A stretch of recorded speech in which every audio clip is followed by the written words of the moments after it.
ప్రకాశం జిల్లా కొండపిలో స్వచ్ఛాంధ్ర కార్పొరేషన్ ఆధ్వర్యంలో పరిశుభ్రత కార్యక్రమాలు వేగంగా కొనసాగుతున్నాయి। ఈ సందర్భంగా రాష్ట్ర మంత్రి డోలాశ్రీ బాలవీరాంజనేయ స్వామి పంచాయతీకి డస్ట్బిన్లు, చెత్త రిక్షాలు పంపిణీ చేశారు।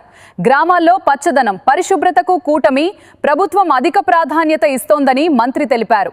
పరిసరాల పరిశుభ్రత ప్రతి ఒక్కరి బాధ్యత అని, పరిశుభ్రమైన వాతావరణం ఉంటేనే ఆరోగ్యంగా జీవించగలమన్నారు। ప్లాస్టిక్ రహిత స్వర్ణాంధ్రప్రదేశ్ నిర్మాణంలో ప్రజలంతా భాగస్వామ్యం కావాలని పిలుపునిచ్చారు। గతంలో చెత్తపై పన్నులతో ప్రజల్ని ఇబ్బందులకు గురి చేశారని, ఇప్పుడు చెత్త నుంచి సంపద సృష్టించే దిశగా ప్రభుత్వం పనిచేస్తోందన్నారు। గ్రామాల అభివృద్ధిపై ముఖ్యమంత్రి నారా చంద్రబాబు నాయుడు, డిప్యూటీ సీఎం పవన్ కళ్యాణ్ ప్రత్యేక శ్రద్ధ చూపుతున్నారని తెలిపారు।